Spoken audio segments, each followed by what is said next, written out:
श्रीगुरुभ्यो नमः। हरिः ओम्। शुद्धानन्दोरुसंविद्वितिबलबहुलौदार्यवीर्यादिदेहं चिन्ता सन्तापलेपोद्भवमृतिमुखराशेषदोषातिदूरम् सद्भिरवैराग्यभक्तिश्रुतिमतिनियतध्यानच ज्ञानयोगात् गम्यं वन्दे मुकुन्दाभिधममलमलं ब्रह्मवेदान्तवेद्यम् याञ्चामन्दरलोलिताद्यतबुधैर्द्विद्येन्दिरा निर्जरैः जातो भारतपारिजातसुतरुः सद्ब्रह्मसूत्रामृतम् आसीत् तन्त्रपुराणसन्मणिगणो जातः शुकेन्दुः सदा सोऽयं व्याससुधानिधिर्भवतु मे भूत्यै सतां भूतिदः स्वान्तध्वान्तनिकृन्तनेजितमहावैकर्तनांशोरजं निर्दोषं जितचन्द्रचन्द्रिकमलं तापत्रयोन्मूलने गाम्भीर्ये जितसिन्धुराजममितं भाष्यं यदास्याम्बुजात् आविर्भूतममन्दबोध भगवत्पादान् प्रपद्ये तथान् श्रीमद्वसंसेवनलब्धशुद्धविद्यासुधाम्बोनिधयोमलाये कृपालवः पङ्कजनाभतीर्थाः कृपालवस्यां मयि नित्यमेषाम् श्रीमद्रमारमण सद्गिरिपाद संगि व्याख्यानिनादलिताखिल दुष्टदर्पम् दुर्वादिवारण विदारण दक्ष दीक्षम् अक्षोभ्यतीर्थमृगराजमहं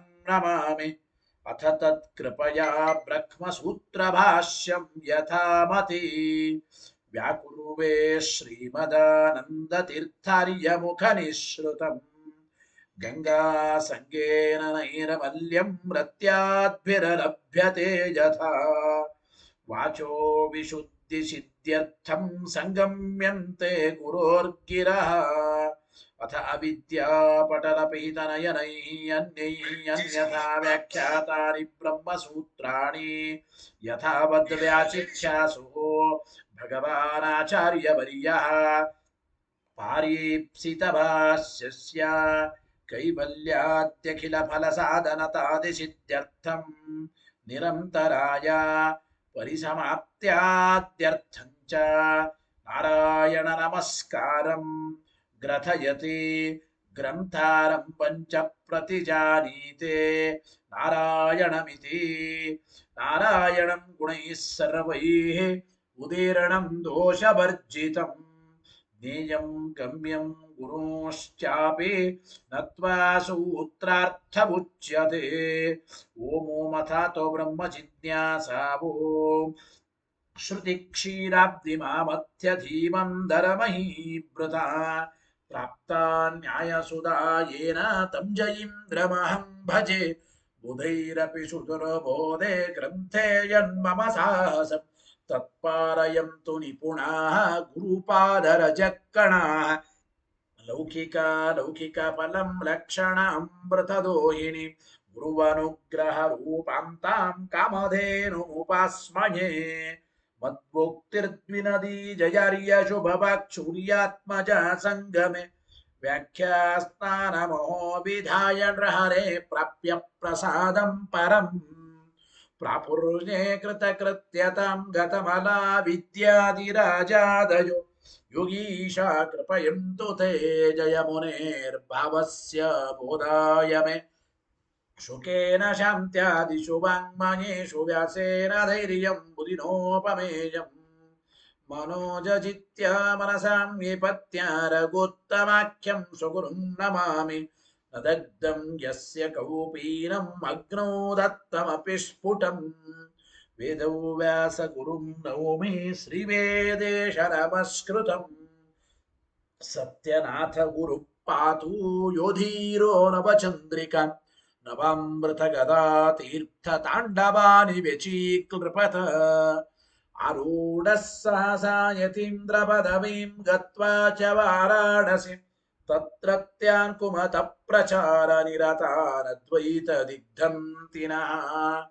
ಪ್ರೌಢಾರ್ಥೇ ವಚನೇಷು ಯುಕ್ತಿ ಖಚಿತೈ ಸಂಭೀಷಯನ್ಮೋದಯನ್ ಸತ್ಯಧ್ಯಾನ ಸುಖೇ ಸರಿ ವಿಜಯತೆ ಪಾದಾಸಿತ ಶ್ರೀಪತೆ ಪ್ರಾವೋಚ ದ್ಯೋತಿಕಂ ನ್ಯಾಯ ಸುಧಾ ವಾಕ್ಯಾರ್ಥ ಚಂದ್ರಿಕಾ ಸತ್ಯ ಪ್ರಜ್ಞ ಗುರುರ್ದದ್ಯಾತ್ ಪ್ರಜ್ಞಾಂ ವೈರಾಂತಿಕಿಂ ಸದಾ ಬಂಧುಸ್ತ್ವಂ ಗುರುರಿಷ್ಟದೈವತಮಿತಿ ತ್ವತ್ಪಾದ ಪಂಕೇರುಹಂ ಪ್ರಾಪ್ತಂ ಮಾಂ ಪರಿಪಾಲನೇತಿ ಸತತಂ ಯಾಚೆ ನಿಬದ್ಧಾಂಜಲಿ ಚಿತ್ತಂ ಮದ್ಗುಣ ದೋಷ ಚಿಂತನ ವಿದೋ ನೂನಂ ಮನಕ್ಮಾಕೃತಾ ಸತ್ಯಾಭಿಜ್ಞ ಗುರೋಸ್ತ್ವದಂಗ್ರಿಯುಗಲಂ ಹಿತ್ವಾ ನಮೇ ಸದ್ಗತಿ ಸತ್ಯಾಭಿಜ್ಞ ಕರಾಬ್ಜೋತ್ಥಾನ್ ಪಂಚಾಶದ್ವರ್ಷ ಪೂಜಕಾನ್ ಸತ್ಯ ಪ್ರಮೋದ ತೀರ್ಥಾರ್ಯಾನ್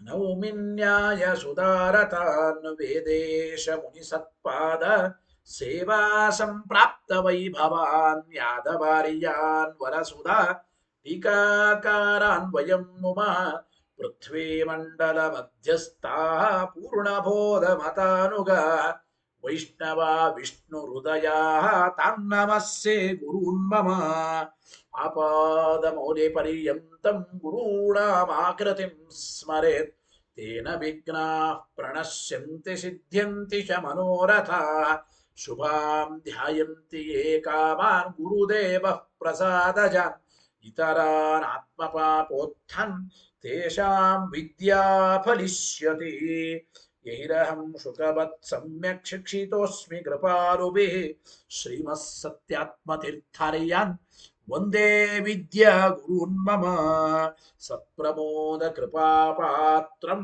ಜಗತ್ಪೂಜ್ಯ ಮಹಾಗುರುಂ ಸದಾ ಸಚ್ಛಾಸ್ತ್ರ ನಿರತಂ ಶ್ರೀ ಸತ್ಯಾತ್ಮ ಗುರುಂ ಭಜೆ ಸ್ವಸ್ತ್ಯಸ್ತು ಸತಾಮಖಿಲ ಸನ್ಮಂಗಲಾನಿ ಭವಂತು ಶ್ರೀ ಗುರುಭ್ಯೋ ನಮಃ ಹರಿ ಓಂ.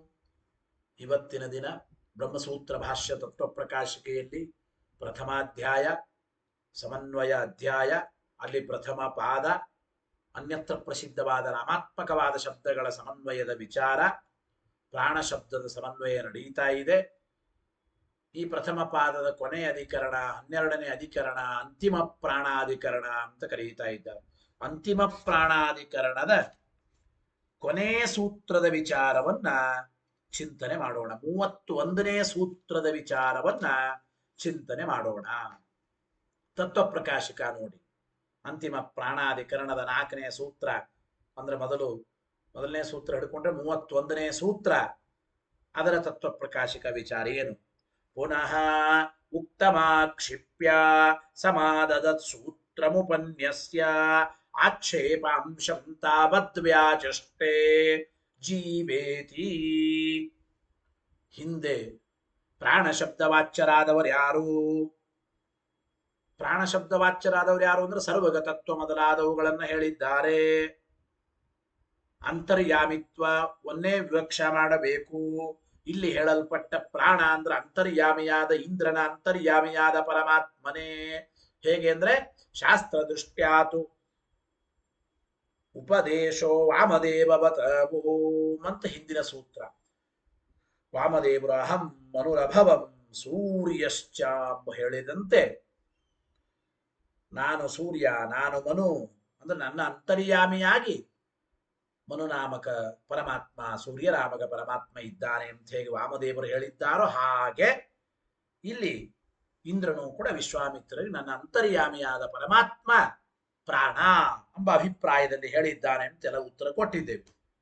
ಇದರ ಮೇಲೆ ಮತ್ತೆ ಆಕ್ಷೇಪ ಮಾಡಿಕೊಂಡು ಪುನಃ ಉಕ್ತಮಾಕ್ಷಿಪ್ಯ ಹೇಳಿದ ವಿಷಯದ ಮೇಲೆ ಮತ್ತೆ ಆಕ್ಷೇಪ ಮಾಡಿಕೊಂಡು ಈ ಆಕ್ಷೇಪಕ್ಕೆ ಸಮಾಧಾನ ಹೇಳ್ತಾ ಸಮಾಧದ ಸೂತ್ರ ಉಪನ್ಯಸ್ಯ ಸಮಾಧಾನ ಹೇಳುವ ಸೂತ್ರವನ್ನು ಆಚಾರ್ಯರು ಭಾಷ್ಯದಲ್ಲಿ ತಾವು ಉಪನ್ಯಾಸ ಮಾಡಿ ಏನಪ್ಪ ಹಾಗಾದರೆ ಪೂರ್ವ ಪಕ್ಷಿಗಳು ಮಾಡುವ ಆಕ್ಷೇಪಾಂಶ ಏನು? ಆಕ್ಷೇಪಾಂಶಂ ತಾವದ್ ವ್ಯಾಚಷ್ಟೆ ಜೀವೇತಿ 31ನೇ ಸೂತ್ರ. ಅದು ಈ ಅಂತಿಮ ಪ್ರಾಣಾಧಿಕರಣದಲ್ಲಿ 4ನೇ ಸೂತ್ರ. ಸೂತ್ರ ಹೇಳಿ ಭಾಷ್ಯ ಹೇಳಿ ಅರ್ಥ ನಿಧಾನವಾಗಿ ತಿಳಿಯೋಣ. ಏನು? ಓಂ ಜೀವ ಮುಖ್ಯ ಪ್ರಾಣ ಲಿಂಗಾನ್ನೇತಿ ಚೇನ್ನ ಉಪಾಸಾತ್ರೈವಿಧ್ಯಾತ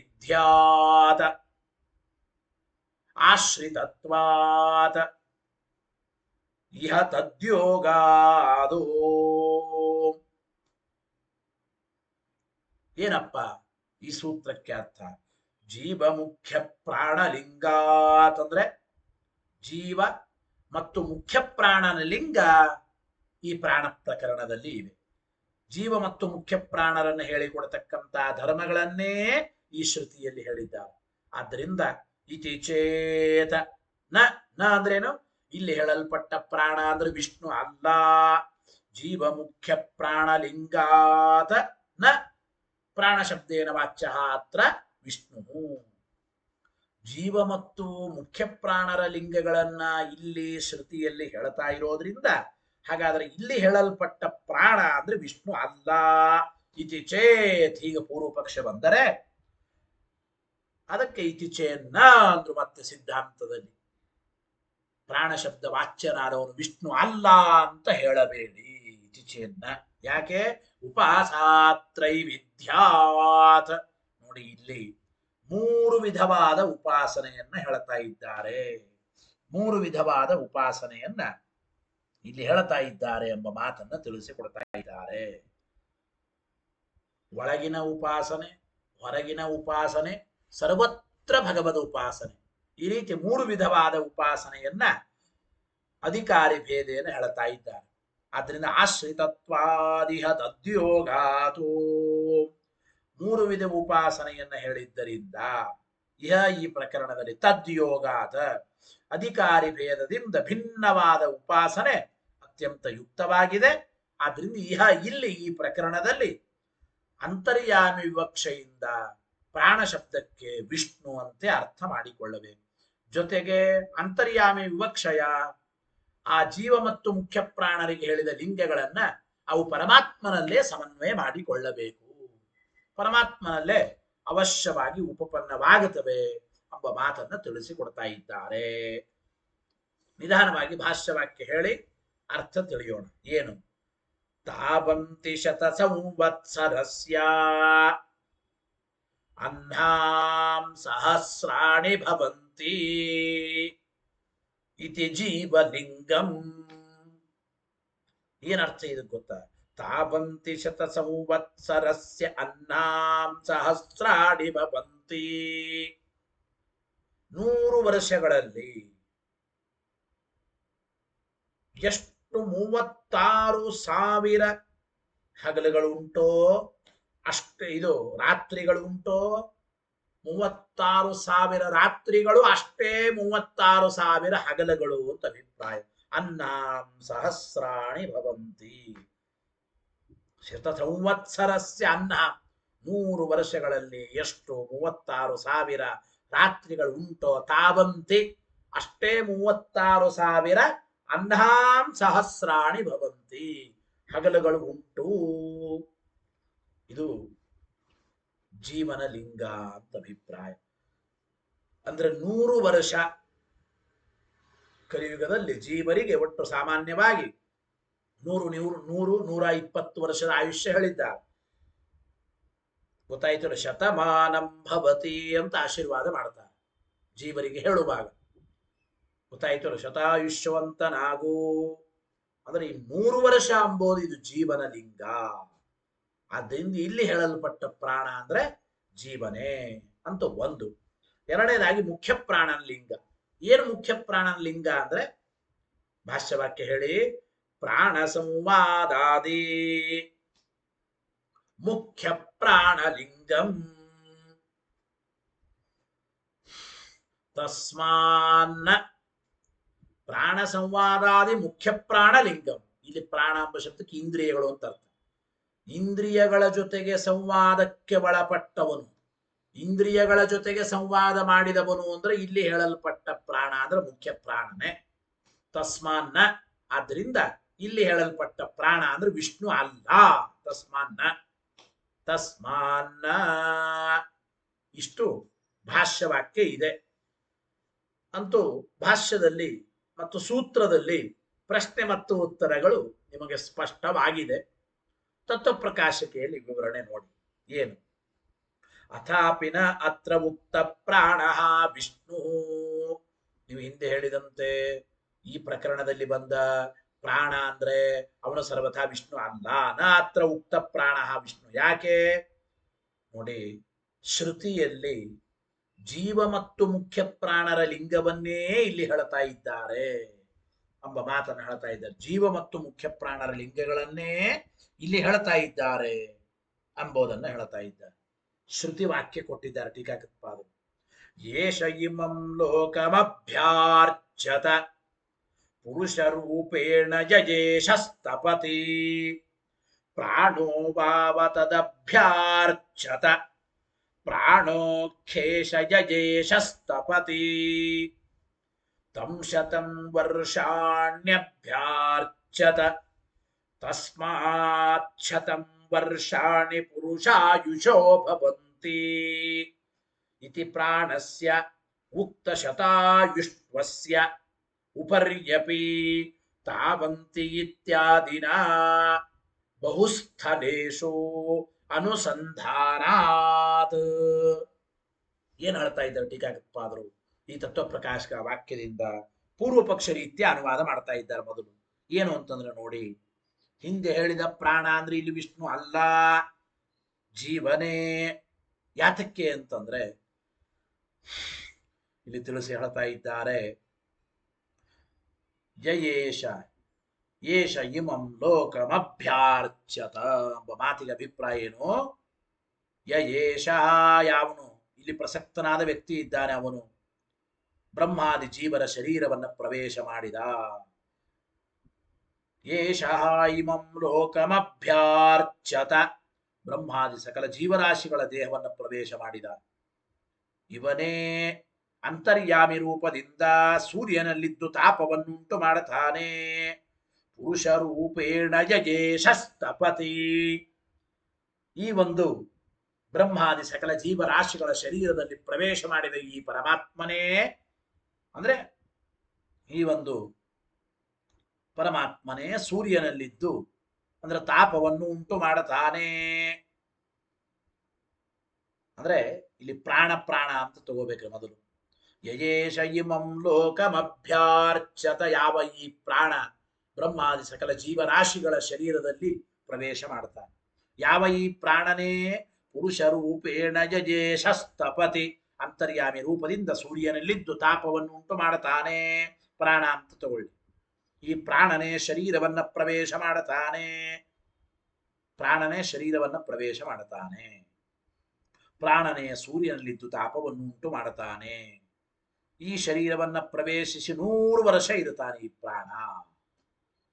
ತಂ ಶತಂ ವರ್ಷಾಣ್ಯಭ್ಯಾರ್ಚತ ತಸ್ಮಾತ್ ಶತಂ ವರ್ಷಾಣಿ ಪುರುಷಾಯುಷೋ ಭವಂತಿ. ಈ ಪ್ರಾಣ ಜೀವರ ಶರೀರದಲ್ಲಿ ಎಷ್ಟು ವರ್ಷ ಇರ್ತಾನೆ? 100 ವರ್ಷಗಳ ಕಾಲ ಇರ್ತಾನೆ. ಆದ್ರಿಂದ ಪ್ರಾಣ ಇರೋ ತನಕ ಈ ಜೀವನಿಗೆ 100 ವರ್ಷದ ಆಯುಷ್ಯ ಅಂತ ಹೇಳಿದ್ದಾರೆ. ಬ್ರಹ್ಮಾದಿ ಸಕಲ ಜೀವರಾಶಿಗಳ ಶರೀರವನ್ನ ಪ್ರವೇಶ ಮಾಡಿ ಅಂತರ್ಯಾಮಿ ರೂಪದಿಂದ ಸೂರ್ಯನಲ್ಲಿ ಇದ್ದು ತಾಪಗಳನ್ನು ನೀಡುತ್ತಾ ಮತ್ತು ಈ ಮುಖ್ಯ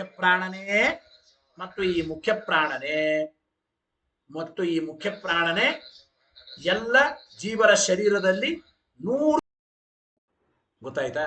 ಈ ಮುಖ್ಯ ಪ್ರಾಣನೇ ಜೀವರ ಶರೀರಗಳಲ್ಲಿ 100 ವರ್ಷಗಳ ಕಾಲ ಇರೋದ್ರಿಂದ ಎಲ್ಲ ಜೀವರಿಗೂ ಎಷ್ಟು ವರ್ಷದ ಆಯುಷ್ಯಪ್ಪ ಅಂದ್ರೆ 100 ವರ್ಷದ ಆಯುಷ್ಯ. ಇತಿ ಪ್ರಾಣಸ್ಯ ಶತಾಯುಷ್ಟ್ವಸ್ಯ ಉಪರ್ಯಪಿ, ಈ ಜೀವರಿಗೆ 100 ವರ್ಷದ ಆಯುಷ್ಯ ಅಂತ ಹೇಳಿ ಉಪರ್ಯಪಿ ಮುಂದೆನೂ ಕೂಡ ತಾವಂತಿ ಇತ್ಯಾದಿನ ತಾವಂತಿ ಶತ ಸಂವತ್ಸರಸ್ಯ ಅನ್ನ ಸಹಸ್ರಾಣಿ ಭವಂತಿ. ಎಲ್ಲ ಐತರೆಯ ಅರಣ್ಯಕದಲ್ಲಿ ಬರತಕ್ಕಂಥ ವಿಚಾರ. ಎಷ್ಟು ಈ ಜೀವರಾಶಿಗಳಿಗೆ 36,000 ರಾತ್ರಿಗಳು ಉಂಟು, ಅಷ್ಟೇ 36,000 ಹಗಲುಗಳು ಇವೆ. 100 ವರ್ಷದ ಆಯುಷ್ಯವನ್ನು ಒಟ್ಟು ಜೀವನಿಗೆ ಅನೇಕ ಸ್ಥಳಗಳಲ್ಲಿ ಅಲ್ಲಲ್ಲಿ ಜೀವನಿಗೆ ಹೇಳ್ತಾ ಇದ್ದ. ಇತಿ ಶತಾಯುಷ್ಟ್ವಸ್ಯ ಜೀವಲಿಂಗತ್ವಾತ್, ಈ ಪ್ರಾಣ 100 ವರ್ಷಗಳ ಕಾಲ ಜೀವನ ಶರೀರದಲ್ಲಿ ಇರುತ್ತಾನೆ. ಅಂದರೆ ಪ್ರಾಣ ಅಂದ್ರೆ ಯಾರ್ರಿ? 100 ವರ್ಷ ಉಳ್ಳ ಪ್ರಾಣ ಅಂದ್ರೆ ಅವನು ಜೀವನೇ. ಈ ಶತಾಯುಷ್ಟ್ವತ್ವ ಅಂಬೋದು ಇದು ಜೀವನ ಲಿಂಗ. ಆಮೇಲೆ ಇಲ್ಲಿ ಪ್ರಶ್ನೆ ಮಾಡ್ತಾ ಇದ್ದಾರೆ, 100 ವರ್ಷದ ಆಯುಷ್ಯ ಎಂಬುದು ಜೀವನ ಲಿಂಗ ಅಂತ ಹೇಗೆ ಹೇಳ್ತೀರಿ ಅಂದ್ರೆ, ಶತಾಯುರ್ವೈ ಪುರುಷ, ಈ ಜೀವರು 100 ವರ್ಷ ಉಳ್ಳವರು ಅಂತ ಶ್ರುತಿ ಅದನೋ ಇದು. ಶತಾಯುರ್ವೈ ಪುರುಷ ಇತ್ಯಾದಿ ಶ್ರುತೇ, ಈ ಶ್ರುತಿಗಳು ಇರೋದರಿಂದ ಎಂಬ ಅಭಿಪ್ರಾಯವನ್ನು ತಿಳಿಸಿಕೊಡ್ತಾ ಇದ್ದಾರೆ. ಇಷ್ಟಿದೆ. ತತ್ವಪ್ರಕಾಶಕದಲ್ಲಿ ವಿವರಣೆ ಮಾಡ್ತಾರೆ ಮುಂದೆ. ಇದು 100 ವರ್ಷದ ಆಯುಷ್ಯ ಅಂಬೋದು ಜೀವನ ಲಿಂಗ ಅಂಬೋದು ಒಂದು. ಎರಡನೇದಾಗಿ ಇದು ಮುಖ್ಯ ಪ್ರಾಣರ ಲಿಂಗ. ಇಲ್ಲಿ ಹೇಳಲ್ಪಟ್ಟ ಪ್ರಾಣ ಅಂತಂದ್ರೆ ಮುಖ್ಯ ಪ್ರಾಣ. ಯಾಕೆ ಮುಖ್ಯ ಪ್ರಾಣನ ಲಿಂಗವೇ ಇಲ್ಲಿ ಸೂಚಿತವಾಗುತ್ತಾ ಇದೆ ಎಂಬ ಮಾತನ್ನ ಹೇಳ್ತಾ ಇದ್ದ. ಹೇಗೆ? ಮುಂದಿನ ಪ್ಯಾರ ತತ್ವಪ್ರಕಾಶಿಕ ನೋಡಿ. ತಾಹ ಅಹಿಂಸಂತ ಅಹಮುಕ್ತಮಸ್ಮಿ ಅಹಮುಕ್ತಮಸ್ಮಿ ಇತಿ ಪ್ರಾಣಸ್ಯ ಇಂದ್ರಿಯೈ ಸಹ ಕಲಹ ಶ್ರವಣಾತ್ ಹೇಳ್ತಾ ಇದ್ದಾರೆ. ಈ ಎಲ್ಲ ಇಂದ್ರಿಯಗಳು ಕೂಡ, ಎಲ್ಲ ಇಂದ್ರಿಯಾಭಿಮಾನಿ ದೇವತೆಗಳು ನಾನು ಶ್ರೇಷ್ಠ ನಾನು ಶ್ರೇಷ್ಠ ಅಂತ ಒಂದು ಬಾರಿ ಕಲಹ ಮಾಡ್ತಾ ಇದ್ದ. ಎಲ್ಲ ಇಂದ್ರಿಯಾಭಿಮಾನಿ ದೇವತೆಗಳು ತಾಹ ಅಹಿಂಸಂತ, ಎಲ್ಲ ಇಂದ್ರಿಯಾಭಿಮಾನಿ ದೇವತೆಗಳು ಒಂದು ಬಾರಿ ಗಲಾಟೆ ಆಯಿತು, ಕಲಹ ಮಾಡ್ತಾ ಇದ್ದಾರೆ. ಏನಂತ? ಅಹಮುಕ್ತಮಸ್ಮಿ ಅಹಮುಕ್ತಮಸ್ಮಿ, ನಾನು ದೊಡ್ಡವನು ನಾನು ದೊಡ್ಡವನು, ನಾನೇ ಶ್ರೇಷ್ಠ ನಾನೇ ಶ್ರೇಷ್ಠ. ಇತಿ ಪ್ರಾಣಸ್ಯ ಇಂದ್ರಿಯೈ ಸಹ ಕಲಹ ಶ್ರವಣಾತ್, ಪ್ರಾಣನಿಗೆ ಇಂದ್ರಿಯಗಳ ಜೊತೆಗೆ ಕಲಹ ಹೇಳ್ತಾ ಇದ್ದಾರೆ. ಗೊತ್ತಾಯ್ತು? ಕಲಹ ಹೇಳ್ತಾ ಇದ್ದಾರೆ. ಹೇಗೆ? ಅಲ್ಲಿ ಉಪನಿಷತ್ತಿನಲ್ಲಿ ಬರುತ್ತದೆ. ಪ್ರಾಣ ಉದಕ್ರಾಮತ, ಬ್ರಹ್ಮನ ಶರೀರ, ಆ ಶರೀರದಲ್ಲಿ ಎಲ್ಲ ಇಂದ್ರಿಯಾಭಿಮಾನಿ ದೇವತೆಗಳಿದ್ದಾರೆ. ಯಾವ ಇಂದ್ರಿಯಾಭಿಮಾನಿ ದೇವತೆಗಳು ಶರೀರದಿಂದ ಹೋದ ಮೇಲೆ ದೇಹ ಬೀಳುತ್ತದೋ ಅವರೇ ದೊಡ್ಡವರು. ಒಂದು ಪ್ರೊಸೀಜರ್ ನಡೆಯಿತು. ಕಣ್ಣಿಗೆ ಅಭಿಮಾನಿ ಸೂರ್ಯ ಹೋದ, ಕುರುಡ ಆದ, ಈ ದೇಹದ ವ್ಯಾಪಾರ ನಡೆಯುತ್ತದೆ. ಕಿವಿಗೆ ಅಭಿಮಾನಿಗಳು ದಿಗ್ದೇವತೆಗಳು ಹೊರಗೆ ಹೋದರೂ ಕಿವಿ ಕೇಳಿಸ್ಲಿಲ್ಲ, ಕಿವುಡ ಆದ, ನಡೆಯುತ್ತದೆ ದೇಹದ ವ್ಯಾಪಾರ. ಕೈ ಕಾಲು ಕಿವಿ ಕಣ್ಣು ಮೂಗು ಆಯಾ ಒಂದೊಂದು ಅವಯವದ ಅಭಿಮಾನಿ ದೇವತೆಗಳು ಹೋದರೂ ದೇಹದ ವ್ಯಾಪಾರ ನಿಲ್ಲೋದಿಲ್ಲ. ಆದರೆ ಪ್ರಾಣ ಬುಧಕ್ರಾಮತ, ಮುಖ್ಯ ಪ್ರಾಣದೇವರು ದೇಹದಿಂದ ಹೊರಗೆ ಹೋದ್ರು. ಆವಾಗ ತತ್ ಪ್ರಾಣೇ ಉತ್ಕ್ರಾಂತೆ, ಆ ಮುಖ್ಯ ಪ್ರಾಣ ದೇಹದಿಂದ ಹೊರಗೆ ಉತ್ಕ್ರಮಣ ಮಾಡಿದಾಗ ಅಪದ್ಯತ, ಈ ದೇಹ ಬಿದ್ದೋಯಿತು. ಉಪನಿಷತ್ ಹೇಳ್ತಾ ಇದೆ ನೋಡಿ. ವಾಯುಜೀವೋತ್ತಮತ್ವದ ವಿಚಾರ ಇದು. ಆಮೇಲೆ ಒಬ್ಬೊಬ್ಬ ದೇವತೆಗಳು ಶರೀರವನ್ನ ಪ್ರವೇಶ ಮಾಡಿದರು, ದೇಹ ಎದ್ದಿಲ್ಲ. ಕಣ್ಣಿಗೆ ಅಭಿಮಾನಿ ಸೂರ್ಯ ಬಂದ, ಕಣ್ಣು ಮಾತ್ರ ಪಿಳಿ ಪಿಳಿ ಪಿಳಿ ಪಿಳಿ ಹೊಳೆಯುತ್ತಾ ಇದೆ, ಪ್ರಯೋಜನ ಇಲ್ಲ, ದೇಹ ಎದ್ದಿಲ್ಲ. ಕಿವಿಗೆ ಅಭಿಮಾನಿ ದಿಗ್ದೇವತೆಗಳು ಬಂದ್ರು, ಬರೀ ಕೇಳಿಸಿಕೊಳ್ತಾ ಇದೆ ಟೇಪ್ ರೆಕಾರ್ಡ್ ತರ, ಪ್ರಯೋಜನ ಇಲ್ಲ. ಕೈ ಕಾಲು ಎಲ್ಲಾ ಬರಬಹುದು, ಬಾಡಿ ಸಿದ್ಧ ಆಯ್ತಷ್ಟೇ, ಗಾಡಿ ಓಡೋದಿಲ್ಲ. ಗಾಡಿ ಓಡಬೇಕಾದ್ರೆ, ಬಾಡಿ ಏಳಬೇಕಾದ್ರೆ ಪ್ರಾಣನೇ ಪ್ರವೇಶ ಮಾಡಬೇಕು. ಪ್ರಾಣ ಪ್ರಾವಿಶತ, ಮುಖ್ಯ ಪ್ರಾಣದೇವರು ದೇಹದೊಳಗೆ ಪ್ರವೇಶ ಮಾಡಿದರು. ತತ್ ಪ್ರಾಣೇ ಪ್ರಪನ್ನೇ, ಈ ಮುಖ್ಯ ಪ್ರಾಣದೇವರು ದೇಹದೊಳಗೆ ಪ್ರವೇಶ ಮಾಡಿದಾಗ ಉದತಿಷ್ಠತ, ಈ ದೇಹ ಎದ್ದು ನಿಂತಿದೆ. ಇತ್ಯುತ್ಕ್ರಮಣ ಪ್ರವೇಶಾದಿಶ್ರುತೇ, ಈ ರೀತಿ ಈ ದೇಹದಲ್ಲಿ ಪ್ರಾಣ ಹೋದಾಗ ದೇಹ ಬಿತ್ತು, ಪ್ರಾಣ ಬಂದಾಗ ದೇಹ ಮತ್ತೆ ಎದ್ದಿದೆ. ಆದ್ರಿಂದ ಎಲ್ಲ ಇಂದ್ರಿಯ ಅಭಿಮಾನಿ ದೇವತೆಗಳಲ್ಲಿ ಮುಖ್ಯ ಪ್ರಾಣನೇ ಶ್ರೇಷ್ಠ. ಈ ರೀತಿ ಇಂದ್ರಿಯಗಳ ಜೊತೆಗೆ ಒಂದು ಸಂವಾದ ಕಲಹ ನಡೆದಿದೆ. ಇಂದ್ರಿಯಗಳ ಜೊತೆಗೆ ಸಂವಾದ ಕಲಹ ಮಾಡಿದ ಪ್ರಾಣ ಅಂದ್ರೆ ಯಾರೇ?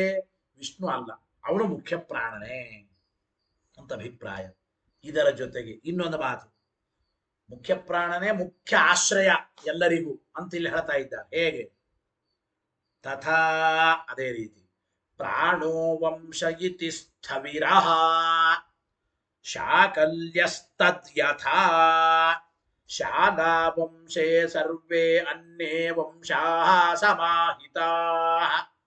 ಸಮಾಹಿತಾಃ ಸ್ಯುಃ ಏವಮಸ್ಮಿನ್ ಪ್ರಾಣೇ ಚಕ್ಷುಶ್ರೋತ್ರಂ ಮನೋವಾಗೀಂದ್ರಿಯಾಣಿ ಶರೀರಂ ಸರ್ವ ಆತ್ಮ ಸಮಾಹಿತಃ. ಈ ರೀತಿ ನೋಡಿ, ಇಲ್ಲಿ ಒಂದು ಏನು ಅಭಿಪ್ರಾಯಪ್ಪ ಅಂತಂದ್ರೆ, ಒಂದು ದೃಷ್ಟಾಂತ ಕೊಟ್ಟು ಯಾವ ರೀತಿ ಎಲ್ಲ ಇಂದ್ರಿಯಗಳಿಗೆ ಪ್ರಾಣ ಆಶ್ರಯ ಎಂಬ ವಿಚಾರವನ್ನು ಹೇಳ್ತಾ ಇದ್ದಾರೆ.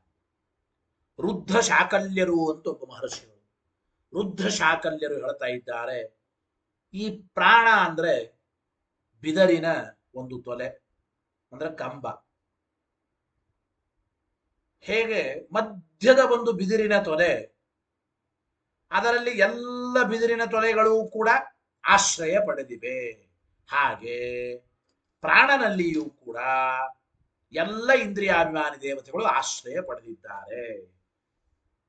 ಅಲ್ಲಿ ಹೇಳ್ತಾರೆ, ತದ್ ಯಥಾ ಶಾಲಾ ವಂಶೇ ಸರ್ವೇ ಅನ್ಯೇ ವಂಶಾಃ ಸಮಾಹಿತಾಃ ಸ್ಯುಹು.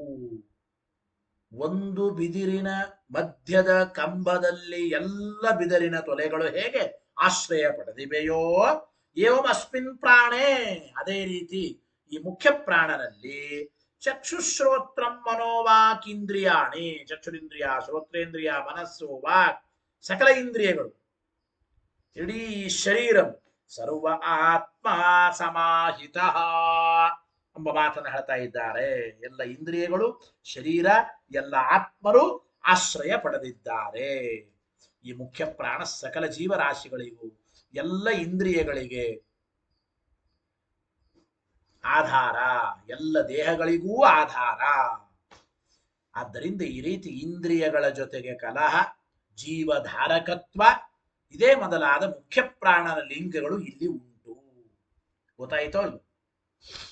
ಇತಿ ಸರ್ವ ಜೀವ ಇಂದ್ರಿಯ ದೇಹಧಾರಕತ್ವ ಉಕ್ತೇಶ್ಚ.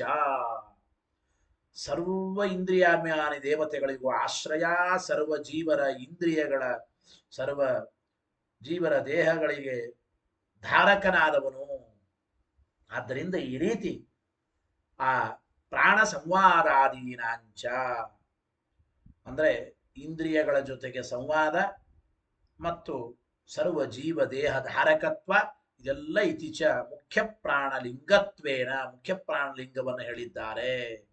ಅತಃ ಪ್ರಾಣ ಅಹಂ ಶ್ರೇಯಸಿ ಯೂದಿರೇ ಇತ್ಯಾದಿ ಶ್ರುತಿ ಸಿದ್ಧತ್ವಾತ್. ಈ ಪ್ರಾಣನೇ ಇಂದ್ರಿಯಗಳ ಜೊತೆಗೆ ಸಂವಾದ ಮಾಡಿದವನು, ಕಲಹ ಮಾಡಿದವನು ಎಂಬುದಕ್ಕೆ ಏನ್ರಿ ಪ್ರಮಾಣ ಅಂದ್ರೆ ಈ ಶ್ರುತಿ. ಮತ್ತೆ ಪ್ರಾಣ ಅಹಂ ಶ್ರೇಯಸಿ, ಎಲ್ಲ ಇಂದ್ರಿಯಾಭಿಮಾನಿ ದೇವತೆಗಳು ನಾನು ಶ್ರೇಷ್ಠ, ನಾನು ಶ್ರೇಷ್ಠ ಅಂತ ಹೇಳಿದಾಗ ಮುಖ್ಯ ಪ್ರಾಣನೇ ಶ್ರೇಷ್ಠ ಎಂಬ ವಿಚಾರ ಅಲ್ಲಿ ನಿರ್ಣಯವಾಗಿದೆ. ಇತ್ಯಾದಿ ಶ್ರುತಿ ಸಿದ್ಧತ್ವ. ಆದರೆ ನೋಡಿ, ಉದಾಸೀನೌ ಚ ತೌ ಆಸ್ತಾಂ, ಬ್ರಹ್ಮ ವಿಷ್ಣುಗಳು ಉದಾಸೀನರಾಗಿದ್ದರು ಎಂಬ ಮಾತನ್ನ ಅಲ್ಲಿ ಹೇಳ್ತಾ ಇದ್ದಾರೆ. ಅಂದ್ರೆ ನಾರಾಯಣ ಮತ್ತು ಚತುರ್ಮುಖ ಬ್ರಹ್ಮ ಅಂದ್ರೆ ಕಾರ್ಯಬ್ರಹ್ಮ ಪರಬ್ರಹ್ಮ ಇಬ್ಬರೂ ಕೂಡ ತೌ ಉದಾಸೀನೌ ಚ ಆಸ್ತಾಂ, ಅವರಿಬ್ಬರು ಉದಾಸೀನರಾಗಿದ್ದರು. ಈ ಇಂದ್ರಿಯಗಳ ಜಗಳ ನಡೆಯುವಾಗ ಇಬ್ಬರು ಸುಮ್ಮನೆ ಕೂತು ನೋಡ್ತಾ ಇದ್ರು. ಯಾರವರಿಬ್ಬರು? ಕೇಶವಶ್ಚಾಬ್ಜ ಸಂಭವ ಉದಾಸೀನೌ ಚ ತಾವಾಸ್ತಾಂ, ಕೇಶವಾಶ್ಚಾಬ್ಜ ಸಂಭವ. ಕೇಶವ ಮತ್ತು ಅಬ್ಜ ಸಂಭವ, ಕಮಲ ಸಂಭವ, ಕೇಶವ ವಿಷ್ಣು ಮತ್ತು ಚತುರ್ಮುಖ ಬ್ರಹ್ಮದೇವರು ಇಬ್ಬರು ಸುಮ್ಮನೆ ಇದ್ದಾರೆ. ಇತಿ ವಿಷ್ಣೋ ವಿವಾದಾತ್, ಈ ವಿಷ್ಣು ಈ ವಿವಾದದಿಂದ ಔದಾಸೀನ್ಯ ಉಕ್ತೇಶ್ಚ, ವಿಷ್ಣು ಸಂಬಂಧ ಇಲ್ಲ ಇಲ್ಲಿ. ಇಂದ್ರಿಯಗಳ ಜೊತೆಗೆ ಕಲಹ, ಇಂದ್ರಿಯಗಳಲ್ಲಿ ಶ್ರೇಷ್ಠ ಯಾರು ಅಂತ ಪ್ರಶ್ನೆ ಬಂದಾಗ ಪ್ರಾಣನೇ ಶ್ರೇಷ್ಠ, ಆ ಪ್ರಾಣ ಅಂದ್ರೆ ಮುಖ್ಯ ಪ್ರಾಣನೇ ಅಂತ ಸಿದ್ಧವಾಗುತ್ತದೆ. ವಿಷ್ಣು ಮತ್ತು ಚತುರ್ಮುಖ ಬ್ರಹ್ಮರಿಗೆ ಇಲ್ಲಿ ಸಂಬಂಧಪಟ್ಟ ವಿಚಾರವಲ್ಲ. ಅತಃ ಅತ್ರ ಪ್ರಾಣನಿಷ್ಠತೆಯ, ಆದ್ದರಿಂದ ಇಲ್ಲಿ ಜೀವಲಿಂಗ ಮತ್ತು ಮುಖ್ಯ ಪ್ರಾಣಲಿಂಗಗಳು ಇರೋದರಿಂದ ಜೀವ ಮತ್ತು ಮುಖ್ಯ ಪ್ರಾಣರೇ ಪ್ರಾಣ ಶಬ್ದ ವಾಚ್ಯರು. ಅತಃ ಅತ್ರ ಪ್ರಾಣನಿಷ್ಠತೆಯ ಜೀವ ಮುಖ್ಯ ಪ್ರಾಣಲಿಂಗ ಸದ್ಭಾವಾತ್ ಜೀವ ಮುಖ್ಯ ಪ್ರಾಣಲಿಂಗ ಸದ್ಭಾವಾದ ತಯೋ ಪ್ರಾಣತ್ವಮಿತಿ ಭಾವ. ಆದ್ದರಿಂದ ಇಲ್ಲಿ ಹೇಳಲ್ಪಟ್ಟ ಪ್ರಾಣ ಪ್ರಾಣ ಅಂದ್ರೆ ಜೀವರು ಮತ್ತು ಮುಖ್ಯ ಪ್ರಾಣರು ಅಷ್ಟೇ ಅರ್ಥ ಹೊರತು ವಿಷ್ಣು ಅಲ್ಲ ಎಂಬ ಅಭಿಪ್ರಾಯವನ್ನ ತಿಳಿಸ್ತಾ ಇದ್ದ. ಹೀಗಂದ್ರೆ ಪರಿಹಾರ ಅಂಶಂ ವ್ಯಾಚಷ್ಟೇ ಸೂತ್ರದಲ್ಲಿ ಆದ್ರೂ ಇತಿ ಚೇನ್ನ. ಏನಪ್ಪ ಈ ಪೂರ್ವ ಪಕ್ಷಕ್ಕೆ ಪರಿಹಾರ, ಆಕ್ಷೇಪಕ್ಕೆ ಪರಿಹಾರ ಏನು ಅದನ್ನು ತಿಳಿಸಿಕೊಡ್ತಾ ಇದ್ದಾರೆ. ಏನಪ್ಪ ಪರಿಹಾರ ಅಂತಂದ್ರೆ ನೋಡಿ,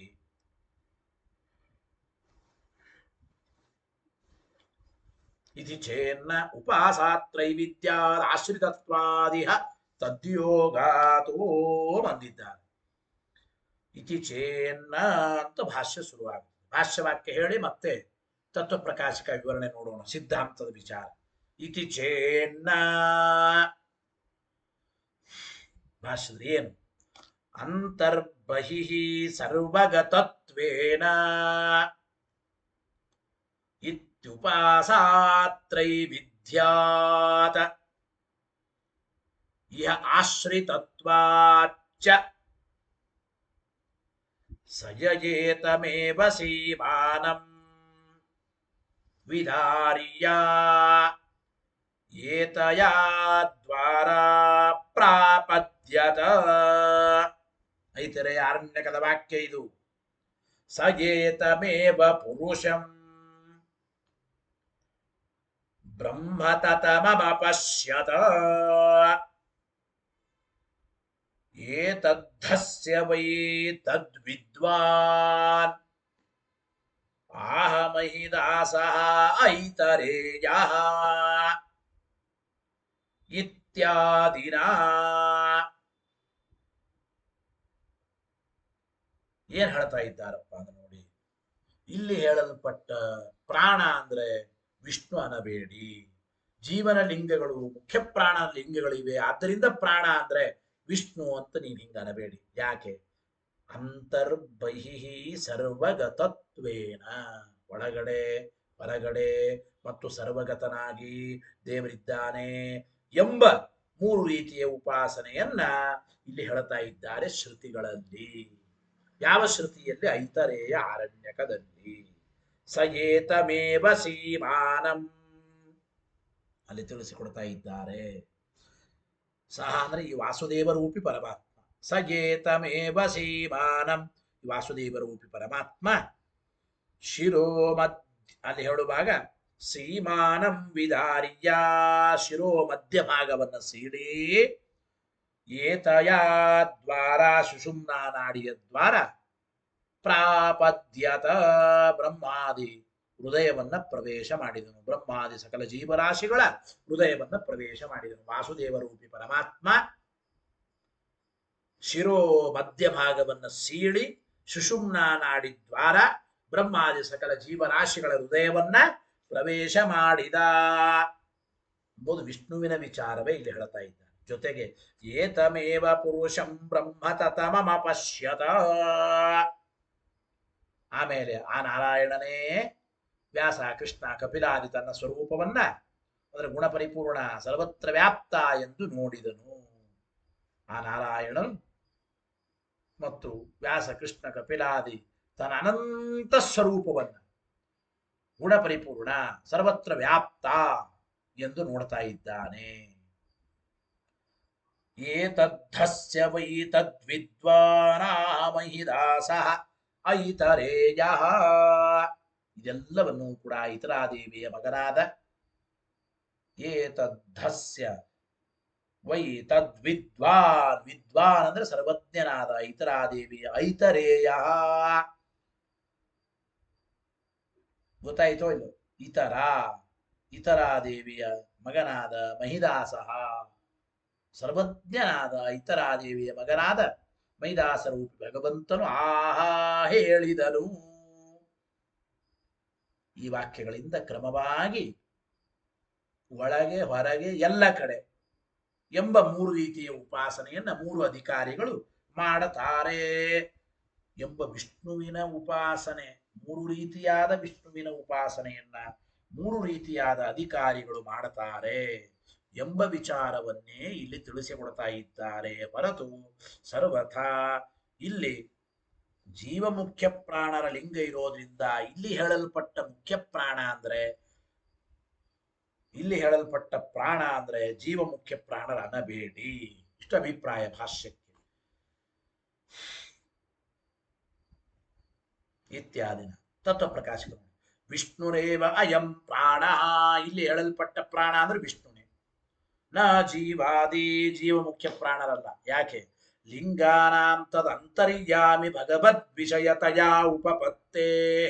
ಹೇ ಜೀವನ ಲಿಂಗಗಳು, ಮುಖ್ಯ ಪ್ರಾಣರ ಲಿಂಗಗಳು ಉಂಟಲ್ಲ ಅಂದ್ರೆ ಆ ಜೀವ ಮುಖ್ಯ ಪ್ರಾಣರ ಲಿಂಗಗಳನ್ನು ಅವಶ್ಯವಾಗಿ ಆ ಜೀವ ಮುಖ್ಯ ಪ್ರಾಣರ ಅಂತರ್ಯಾಮಿಯಾದ ಪರಮಾತ್ಮನ ವಿಷಯಕವಾಗಿ ಪರಮಾತ್ಮ ಪರವಾಗಿ ಸಮನ್ವಯ ಮಾಡಬಹುದು, ಹೇಳಬಹುದು.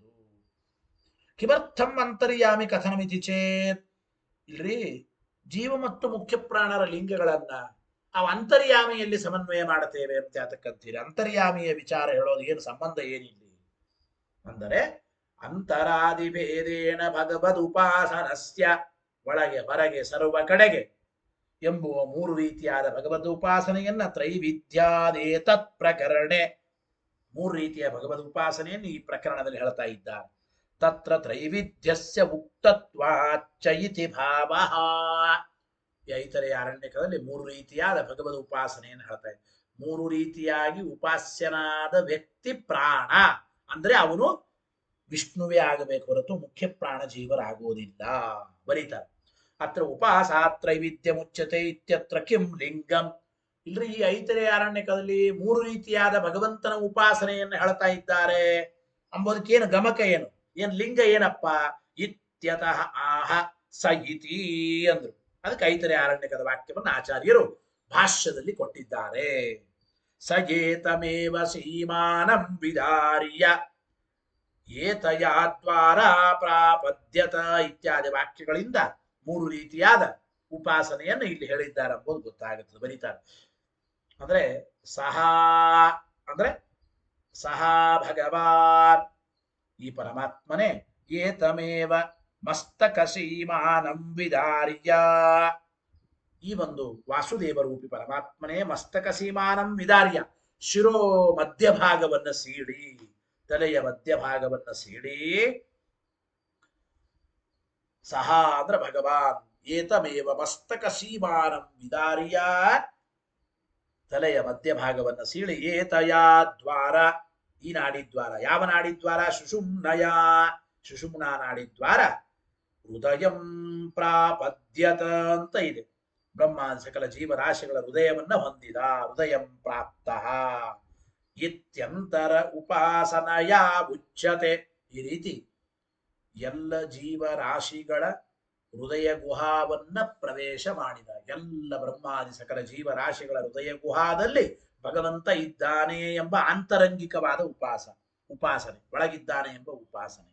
ಆಮೇಲೆ ಸಪ್ರಾಗಂತಸ್ಥ ಭಗವಾನ್, ಒಳಗಡೆ ಇದ್ದ ಈ ಪರಮಾತ್ಮನೇ ಭಗವಾನ್. ಏತಂ ಪ್ರಾಪ್ತಂ ಪುರುಷಂ ಆತ್ಮಾನಂ,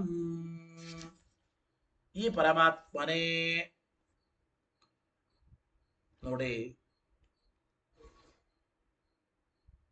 ಆ ಸುಷುಮ್ನಾ ನಾಡಿದ್ವಾರ ಪ್ರಪದಗಳ ಮೂಲಕ ಜೀವರಾಶಿಗಳ ಬ್ರಹ್ಮಾದಿ ಜೀವರ ಶರೀರವನ್ನ ಹೃದಯ ಗುಹಾವನ್ನ ಪ್ರವೇಶ ಮಾಡಿ, ಹೃದಯ ಗುಹಾದಲ್ಲಿರತಕ್ಕಂಥವನು ಈ ಪರಮಾತ್ಮನೇ. ಈ ಹೃದಯ ಗುಹೆಯನ್ನ ಪ್ರವೇಶಿಸಿದ ವ್ಯಾಸ ಕೃಷ್ಣ ಕಪಿಲ ಮೊದಲಾದ ತನ್ನ ಪುರುಷ ರೂಪದ ಸ್ವರೂಪವನ್ನು ಇದು ಸರ್ವತ್ರ ವ್ಯಾಪ್ತ ಗುಣ ಪರಿಪೂರ್ಣ ಎಂದು ತಿಳಿಸ್ತಾ ಇದ್ದಾನೆ. ಸಹ ಪ್ರಾಗಂತಸ್ಥಃ ಭಗವಾನ್, ಪರಮಾತ್ಮನೇ ಅಂತಸ್ಥನಾದ ಈ ಭಗವಂತನೇ. ಏತಂ ಪ್ರಾಪ್ತಂ ಬ್ರಹ್ಮ, ಸಕಲ ಜೀವರಾಶಿಗಳ ಹೃದಯ ಗುಹೆಯನ್ನ ಪ್ರವೇಶ ಮಾಡಿದ ಈ ಪರಮಾತ್ಮನೇ ಪುರುಷಂ ಆತ್ಮಾನಂ ತತಮಂ, ಇವನು ಗುಣ ಪರಿಪೂರ್ಣ ಸರ್ವತ್ರ ವ್ಯಾಪ್ತ ಇತಿ ಬ್ರಹ್ಮ ಅಪಶ್ಯತ. ಹೀಗೆ ಚತುರ್ಮುಖ ಬ್ರಹ್ಮದೇವರು ನೋಡಿದರು. ಸರ್ವಗತ ಉಪಾಸನಾರ್ಥ ಮುಚ್ಯತೆ. ಆದ್ದರಿಂದ ವ್ಯಾಸ ಕೃಷ್ಣ ಕಪಿಲ ಮೊದಲಾದ ಪುರುಷ ರೂಪದ ಆ ಸ್ವರೂಪವನ್ನ ಸರ್ವತ್ರ ವ್ಯಾಪ್ತ ಗುಣಪರಿಪೂರ್ಣ ಎಂಬುದಾಗಿ ಆ ವ್ಯಾಪ್ತವಾದ ಉಪಾಸನೆಗಾಗಿ ಇಲ್ಲಿ ಹೇಳಿದ್ದಾರೆ. ಈ ಮಹಿದಾಸ ಎಂಬ ಭಗವದ್ ರೂಪ ಹೊರಗಿರತಕ್ಕಂಥದ್ದು ಮುಂದೆ ತಿಳಿಸಿಕೊಡ್ತಾ ಇದ್ದ. ಮಹಿದಾಸ ಇತಿ ಬಹಿರುಪಾಸನಾರ್ಥ ಮುಚ್ಯತೆ. ಬ್ರಹ್ಮಾದಿ ಸಕಲ ಜೀವರಾಶಿಗಳ ಶರೀರದ ಒಳಗಡೆ ಪ್ರವೇಶ ಮಾಡಿದ ಅಂತ ಹೇಳೋದ್ರಿಂದ ಅಂತರೋಪಾಸನೆ, ಒಳಗಡೆ ಉಪಾಸನೆ ಮಾಡ್ತಾರೆ ಕೆಲವು ಜ್ಞಾನಿಗಳು ಪರಮಾತ್ಮನನ್ನ. ಆ ಒಂದು ಬ್ರಹ್ಮಾದಿ ಸಕಲ ಜೀವರಾಶಿಗಳ ಹೃದಯ ಗುಹಾವನ್ನ ಪ್ರವೇಶ ಮಾಡಿದ ಪರಮಾತ್ಮನೇ ಒಳಗಿದ್ದಾನೆ. ಅವನು ಸರ್ವತ್ರ ವ್ಯಾಪ್ತ ಗುಣ ಪರಿಪೂರ್ಣ ಅಂತ ಹೇಳೋದು. ಸರ್ವತ್ರ ವ್ಯಾಪ್ತ ಅಂತ ಹೇಳೋದ್ರಿಂದ ಸರ್ವತ್ರ ಎಲ್ಲ ಕಡೆಗೂ ಆ ವ್ಯಾಪ್ತೋಪಾಸಕರು ದೇವತೆಗಳು ಎಲ್ಲ ಕಡೆಗೂ ಪರಮಾತ್ಮನ ಉಪಾಸನೆ ಮಾಡ್ತಾರೆ. ಇಂತಹ ಪರಮಾತ್ಮನೇ ಇತರ ದೇವಿಯ ಮಗ ಮಹಿದಾಸ. ಹೀಗೆ ಪ್ರತಿಮೆ ಮೊದಲಾದವುಗಳ ಕಡೆಗೆ ಹೊರಗೆ ಭಗವದ್ ಉಪಾಸನೆಯನ್ನು ಇಲ್ಲಿ ಹೇಳ್ತಾ ಇದ್ದಾರೆ. ಇತಿ ಬಹಿಹಿ ಉಪಾಸನಾರ್ಥ ಮುಚ್ಯತೆ. ನಚ ವಾಚ್ಯಂ ಅತ್ರ ಸ್ವರೂಪ ಮಾತ್ರ ಉಚ್ಯತೆ ನ ಉಪಾಸನಾರ್ಥಮಿತಿ. ಕೆಲವರು ಇಲ್ರಿ ಇಲ್ಲಿ ಭಗವಂತನ ಸ್ವರೂಪವನ್ನು ಮಾತ್ರ ಹೇಳ್ತಾ ಇದ್ದಾರೆ, ಹಿಂಗೆ ಮೂರು ರೀತಿ ಉಪಾಸನೆ ಮಾಡಬೇಕು ಅಂಬೋದಕ್ಕೆ ಇಲ್ಲೇನು ಹೇಳ್ತಾ ಇಲ್ಲ ಅಂತಂದ್ರೆ ಹಂಗೆ ಹೇಳಬೇಡಿ. ನೋಡಿ, ಕೇವಲ ಸ್ವರೂಪವನ್ನು ತಿಳಿಸೋದಕ್ಕೆ ಏನು ಪ್ರಯೋಜನ ಇಲ್ಲ. ಕೇವಲ ಸ್ವರೂಪವನ್ನು ತಿಳಿಸೋದು ಏನು ಪ್ರಯೋಜನ ಇಲ್ಲ. ಇಲ್ಲಿ ಭಗವಂತನ ಈ ರೀತಿ ಮೂರು ರೀತಿಯ ಸ್ವರೂಪವನ್ನು ತಿಳಿಸ್ತಾರೆ ಅಂದ್ರೆ ಮೂರು ರೀತಿಯ ಉಪಾಸನೆ ಮಾಡುವ ಮೂರು ಅಧಿಕಾರಿಗಳು ಉಂಟು. ಯಾವುದೇ ಒಂದು ವಿಚಾರವನ್ನು ತಿಳಿಸಬೇಕಾದ್ರೆ ದೇವರ ಬಗ್ಗೆ ಅದು ಉಪಾಸನೆಗಾಗೇ ಹೊರತು ಕೇವಲ ಭಗವಂತನ ಸ್ವರೂಪವನ್ನು ತಿಳಿಸುವ ಉದ್ದೇಶ ಇಲ್ಲ. ನಚವಾಚ್ಯಂ ಮಾತ್ರ ಸ್ವರೂಪ ಮಾತ್ರ ಮುಚ್ಯತೆ ನ ಉಪಾಸನಾರ್ಥಂ ಇತಿ ನಚವಾಚ. ಯಾಕೆ? ಉಪಾಸನಾಂ ವಿನಾ ಮುಕ್ತಿ ಪ್ರಯೋಜನ ಭಾವಾತ್. ಉಪಾಸನೆ ಎಂಬುದು ಬೇಡವೇ ಬೇಡ ಅಂದ್ರೆ ಹೇಳೋದೇ ವ್ಯರ್ಥ, ಬೇಕಾಗಿಲ್ಲ ಅಂತ ಆಗುತ್ತದೆ. ಬರಿತಾ ನೋಡಿ, ನಹಿ ಮಹಿದಾಸ ಮುನಿತಯಾ ಮುಚ್ಯತೆ. ಇಲ್ಲಿ ಮಹಿದಾಸ ಎಂಬ ಮುನಿ ಐತರೆ ಉಪನಿಷತ್ತಿನ ದ್ರಷ್ಟ. ಇಲ್ರಿ, ಇದು ಮಹಿದಾಸ ಮುನಿಯನ್ನು ಹೇಳಿದ್ದು ಹೊರಗಡೆ ಭಗವದ್ ಉಪಾಸನೆಯನ್ನು ಕೆಲವು ಅಧಿಕಾರಿಗಳು ಮಾಡ್ತಾರೆ ಎಂಬ ಅಭಿಪ್ರಾಯದಿಂದ ಏನಲ್ರಿ, ಐತರೆಯ ಉಪನಿಷತ್ತಿನ ದ್ರಷ್ಟಾರರು ಒಬ್ಬ ಋಷಿ ಈ ಮಹಿದಾಸ ಅಂಬೋನಷ್ಟೇ ಅಂತ ಹೇಳ್ತಾರೆ ಅಂದ್ರೆ ಹೀಗಲ್ಲ. ವೈಯರ್ಥ್ಯಾದೇವ ಕೇವಲ ಉಪನಿಷತ್ತಿನ ದ್ರಷ್ಟಾರ ಅಂತ ಹೇಳೋದು ನಮಗೆ ಪ್ರಯೋಜನ ಇಲ್ಲ, ಅದು ಬೇಕಾಗಿದೆ. ಯಾಕೆ? ಮಹಿದಾಸಸ್ಯ ವಿಷ್ಣುತ್ವಂ ಕುತಃ. ಈ ಮಹಿದಾಸನೇ ವಿಷ್ಣು ರೂಪಿ ಪರಮಾತ್ಮ, ಇವರನ್ನ ಹೊರಗಡೆ ಉಪಾಸನೆ ಮಾಡಬೇಕು. ಇಲ್ಲ, ಈ ಮಹಿದಾಸ ವಿಷ್ಣು ನಿಮಗೆ ಹೆಂಗ್ ಗೊತ್ತಾಗುತ್ತದೆ ಅಂದ್ರೆ ಇತ್ಯತಃ ಆಹ ಮಹಿದಾಸೇತಿ. ಬ್ರಹ್ಮಾಂಡ ಪುರಾಣದ ಮಾತನ್ನ ಆಚಾರ್ಯರು ಭಾಷ್ಯದಲ್ಲಿ ಕೊಟ್ಟು ತಿಳಿಸಿಕೊಡ್ತಾ ಇದ್ದಾರೆ. ಏನು ನೋಡಿ, ಹೇಳಿ ಶ್ಲೋಕ. ಮಹಿದಾಸಾಭಿಧೋ ಜಜ್ಞೆ ಇತರಾಯಾಸ್ತಪೋಬಲಾತ್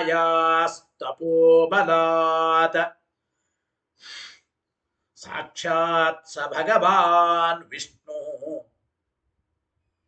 ಯಸ್ತಂತ್ರಂ ವೈಷ್ಣವಂ ವ್ಯಧಾತ್ ಇತಿ ಚ ಬ್ರಹ್ಮಾಂಡೇ. ಮಹಿದಾಸ ಎಂಬ ಹೆಸರುಳ್ಳ ಪರಮಾತ್ಮನೇ ಇತರಾದೇವಿಯ ತಪಸ್ಸಿನಿಂದ ಇತರಾದೇವಿಯಲ್ಲಿ ಹುಟ್ಟಿದ್ದಾನೆ, ಅವತಾರ ಮಾಡಿದ್ದಾನೆ. ಸಹ ಮಹಿದಾಸ ರೂಪಿಯೇ ಸಾಕ್ಷಾತ್ ಭಗವಾನ್ ವಿಷ್ಣು. ಸಾಕ್ಷಾತ್ ಭಗವಾನ್ ವಿಷ್ಣುವೇ ಆ ಮಹಿದಾಸ. ಯಾರಪ್ಪ ಈ ಮಹಿದಾಸ ಅಂದ್ರೆ ವೈಷ್ಣವಂ ತಂತ್ರಂ ಯಹ ವ್ಯಧಾತ್. ಯಾವ ಪರಮಾತ್ಮ ವೈಷ್ಣವ ತಂತ್ರಗಳನ್ನು, ವೈಷ್ಣವ ಶಾಸ್ತ್ರಗಳನ್ನೇ ಅವನು ರಚನೆ ಮಾಡಿದ್ದಾನೆ. ಇತರಾದೇವಿಯ ತಪೋಬಲದಿಂದ ಮಹಿದಾಸನಾಗಿ ಯಾವನು ಅವತಾರ ಮಾಡಿದ್ದಾನೆ ಅವನು ಸಾಕ್ಷಾತ್ ವಿಷ್ಣುವೇ. ಮಹಿದಾಸ ವಿಷ್ಣು ಎಂಬುದು ಬ್ರಹ್ಮಾಂಡ ಪುರಾಣದ ಮಾತನ್ನ ತಿಳಿಸಿಕೊಡ್ತಾ ಇದ್ದಾರೆ. ಬರೀತ ನೋಡಿ, ನಾನು ಏಕವಿಧ ಉಪಾಸನೆಯ ಸರ್ವೇಷಾಂ ಬ್ರಹ್ಮಾಪರೋಕ್ಷ ಸಂಭವಾತ ಕಿಂ ಉಪಾಸ ತ್ರೈವಿಧ್ಯೇನ. ಇಲ್ಲಿ ಪ್ರಶ್ನೆ ಮತ್ತೆ. ಒಂದೇ ವಿಧವಾದ ಉಪಾಸನೆ ಹೇಳಬೇಡಿ. ಒಂದೇ ವಿಧವಾದ ಉಪಾಸನೆ ಮಾಡೋದ್ರಿಂದ ಎಲ್ಲರಿಗೂ ಭಗವಂತನ ಅಪರೋಕ್ಷ ಜ್ಞಾನ ಬ್ರಹ್ಮೋಪರೋಕ್ಷ ಆಗುತ್ತದೆ. ಮೂರು ರೀತಿಯ ಉಪಾಸನೆ ಯಾತಕ್ಕೆ ಬೇಕು ಅಂದ್ರೆ ಇತ್ಯತಃ ಸೂತ್ರ ಶೇಷಂ ವ್ಯಾಚಷ್ಟೆ. ಹೀಗೆ ಹೇಳಿದ್ರೆ ಆ ಸೂತ್ರದ ಮುಂದಿನ ಭಾಗವನ್ನ ವ್ಯಾಖ್ಯಾನ ಮಾಡ್ತಾ ಇದ್ದ. ಇತಿಚೇನ್ನ ಉಪಾಸ ತ್ರೈವಿಧ್ಯಾತ ಆಶ್ರಿತತ್ವಾದಿಹ ತದ್ಯೋಗಾತೋ.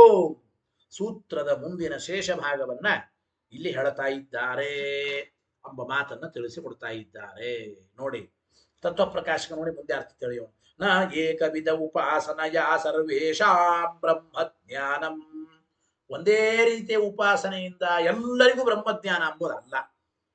ಯಾಕೆ? ಅಂತರಾದಿ ವಿವಿಧ ಉಪಾಸನಾ ಯೋಗ್ಯತ್ವಾದಿತ್ಯರ್ಥ. ಅಧಿಕಾರಿಗಳು ಮೂರು ರೀತಿ ಇದ್ದಾರೆ. ಒಳಗಡೆ ಉಪಾಸನೆ ಮಾಡೋ, ಅಂತರ ಉಪಾಸನೆ ಮಾಡೋ ಅಧಿಕಾರಿಗಳು ಕೆಲವರು, ಬಹಿರುಪಾಸನೆ ಮಾಡತಕ್ಕಂಥವರು ಕೆಲವರು, ಪ್ರತಿಮಾದಿಗಳಲ್ಲಿ ಸರ್ವತ್ರ ಭಗವದ್ ಉಪಾಸನೆ ಮಾಡುವ ಬ್ರಹ್ಮಾದಿ ವ್ಯಾಪ್ತೋಪಾಸಕರಿದ್ದಾರೆ. ಮೂರು ವಿಧವಾಗಿ ಉಪಾಸನೆ ಮಾಡೋ ವ್ಯಕ್ತಿಗಳಿರೋದ್ರಿಂದ ಮೂರು ವಿಧವಾದ ಉಪಾಸನೆ ಹೇಳಿದ್ದು ಅದು ಸಾರ್ಥಕನೇ. ಕುತಃ ಪುರುಷಾಣ ಮುಕ್ತ ಅನೇಕ ವಿಧ ಉಪಾಸ್ತಿ ಯೋಗ್ಯತಾ ಇತ್ಯತಃ ಆಹ ಕೇಶಾಂಚಿದಿತಿ. ಯಾತಕ್ಕೆ ಹೀಗೆ ಹೇಳ್ತೀರಿ ಪ್ರಶ್ನೆ. ಮೂರು ವಿಧವಾದ ಜೀವರಿದ್ದಾರೆ, ಮೂರು ವಿಧವಾದ ಉಪಾಸನೆ ಮಾಡುತ್ತಾರೆ. ಮೂರು ವಿಧವಾದ ಜೀವರನ್ನು ಯಾತಕ್ಕೆ ಒಪ್ಪಬೇಕು? ಏನು ಪ್ರಮಾಣ? ಕೇಶಾಂಚಿದಿತಿ. ಅದಕ್ಕೆ ಬ್ರಾಹ್ಮ ಪುರಾಣದ ಮಾತನ್ನು ಕೊಟ್ಟು ಆಚಾರ್ಯರು ಭಾಷ್ಯದಲ್ಲಿ ಹೇಳ್ತಾ ಇದ್ದಾರೆ. ಹೇಳಿ ವಾಕ್ಯ. ತತ್ತದುಪಾಸನಾ ಯೋಗ್ಯತೆಯ. ಅಲ್ಲಿ ಹೇಳಿ ಮೊದಲು ತತ್ತದುಪಾಸನಾ ಯೋಗ್ಯತೆಯ ಚ ಪುರುಷಾಣ. ಉಪಾಸನೆ ಮಾಡುವ ಜೀವರ ಮಧ್ಯದಲ್ಲಿ ಅವರವರ ಯೋಗ್ಯತೆಗೆ ಅನುಗುಣವಾಗಿ ಮೂರು ರೀತಿಯಾದ ಉಪಾಸನೆಯನ್ನು ಮಾಡುವ ಅಧಿಕಾರಿಗಳಿದ್ದಾರೆ. ತತ್ತದುಪಾಸನಾ ಯೋಗ್ಯತೆಯ ಚ ಪುರುಷಾಣ. ಇದಕ್ಕೆ ಪ್ರಮಾಣವೇ ಬ್ರಹ್ಮಾಂಡ ಪುರಾಣದ ಮಾತು. ಹೇಳಿ ವಾಕ್ಯ. ಮೊದಲು ಆ ವಾಕ್ಯ ಹೇಳಿ. ತತ್ತದುಪಾಸನಾ ಯೋಗ್ಯತೆಯ ಚ ಪುರುಷಾಣ. ಉಪಾಸನೆ ಮಾಡುವ ಜೀವರಾಶಿಗಳ ಮಧ್ಯದಲ್ಲಿ ಮೂರು ವಿಧವಾದ ಜೀವರಾಶಿಗಳು ಇದ್ದಾರೆ. ಪ್ರಮಾಣ ಏನು? ಬ್ರಾಹ್ಮ ಪುರಾಣದ ಮಾತು ಹೇಳಿ. ಕೇಶಾಂಚಿತ್ ಸರ್ವಗತ್ವೇನ ಕೇಶಾಂಚಿತ್ ಹೃದಯೇ ಹರಿಃ ಕೇಶಾಂಚಿತ್ ಬಹಿರೇವಾಸೌ ಉಪಾಸ್ಯ ಪುರುಷೋತ್ತಮಃ ಇತಿ ಬ್ರಾಹ್ಮೇ. ಏನರ್ಥ? ಕೇಶಾಂಚಿತ್ ಸರ್ವಗತತ್ವೇನ ಉಪಾಸ್ಯ. ಕೆಲವು ಬ್ರಹ್ಮಾದಿ ಸಕಲ ಜೀವರಾಶಿಗಳಿಗೆ ವ್ಯಾಪ್ತೋಪಾಸಕರಿಗೆ ಪರಮಾತ್ಮ ಸರ್ವಗತನಾಗಿದ್ದಾನೆ, ಸರ್ವಗತ ಅಂತ ಉಪಾಸನಾಗಿದ್ದಾನೆ. ಕೇಶಾಂಚಿತ್ ಹೃದಯೇ ಹರಿಃ.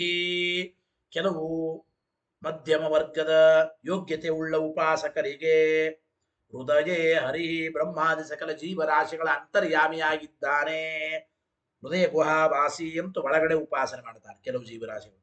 ಕೇಶಾಂಚಿತ್ ಬಹಿರೇವಾಸವು. ಕೆಲವು ಜೀವರಾಶಿಗಳಿಗೆ ಪ್ರತಿಮೆ, ಶಾಲಿಗ್ರಾಮ, ಭಗವದ್ ರೂಪಗಳು ಹೊರಗಡೆನೆ ಆ ಪರಮಾತ್ಮನನ್ನು ಉಪಾಸನೆ ಮಾಡುತ್ತಾರೆ.